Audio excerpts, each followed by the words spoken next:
about. You said basically, all the things that we learn typically about these crises after they passed using hindsight involve using a large amount of money that is only going to have value if this remote thing happens again. And we have zero political taste. We may have some personal taste for it. We have zero political taste for these kind of expenditures, either because of the nature of the incentives facing politicians, the way we think about global societal problems. So why don't you expand on that issue of our unwillingness? I think it's actually worse than that, which is that we have a large political appetite for spending a lot of money on whatever just happened, on whatever really unlikely thing just happened, right? Texas may well now just install de-icing equipment on all of its power plants. And I guess there's some chance that that will end up being a good investment, right? Sometimes these things are. And similarly in the financial crisis, right, we did a ton of regulation, some of which I support, right? I think requiring banks to carry more reserves is basically a good idea. But we also did a lot of other random stuff that just sounded financial, like requiring banks to lower interchange fees, which had nothing to do with anything except then I couldn't get a debit card that gave me air miles.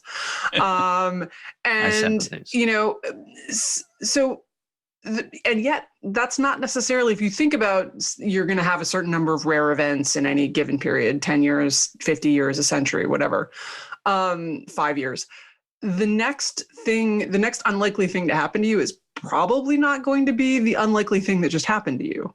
Right. And so now I don't want to get into statistical magic where I suggest, which is not true, that, that the bad thing that just happened is now the least likely thing to happen to you. In fact, the bad thing that just happened is exactly as likely to happen to you as it was before. Once you get hit by lightning, it's okay to go out golf in a lightning storm and hold your metal golf clubs up high, because it's so unlikely to get hit twice. Exactly. That is not a good plan.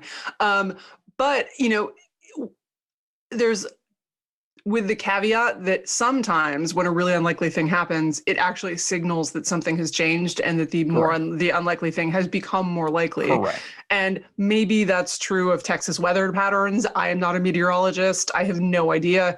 But in general, right, the last unlikely thing that happened to us, and I remember when I was writing about finance in the early 2000s, and I would ask people about the housing bubble, and I was like, boy, this sure seems like bubbly.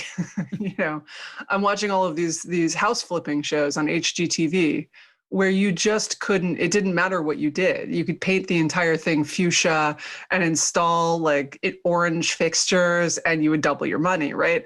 Yeah. And that seemed unsustainable to me. And I mentioned as much to Wall Street analysts, and they all said exactly the same thing, like in the same words.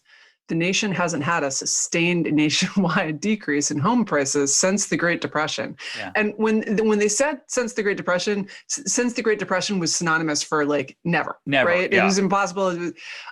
Civil War time, roughly. Right, meaning but this was long something. Ago. Yes, exactly. Meaning back when people wore funny hats, and it doesn't really have anything to do with us. And that is how we think.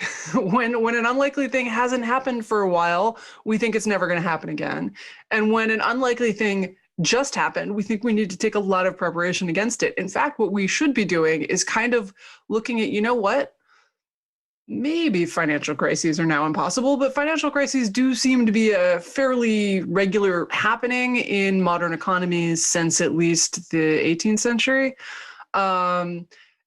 Maybe we're now so good at disease that we can't have a pandemic like the 1918 flu. But maybe they just only happen every 50 to 100 years, and we're due. Right? Maybe the Yellowstone supervolcano is never going to explode again in the ways that it did, that, it caused 10-year, winters. And then maybe it is. And we don't know. These are things that, you should try to assess what the probability is based on what the probabilities are, not on recency bias about the thing that is most, clear to your mind and that seems like it just happened to people like you. And that's just not how we think. So we simultaneously under and over prepare. We over prepare for one crisis because it just happens to have happened. And then we under prepare for all of the other crises that could well be the next thing up, right? So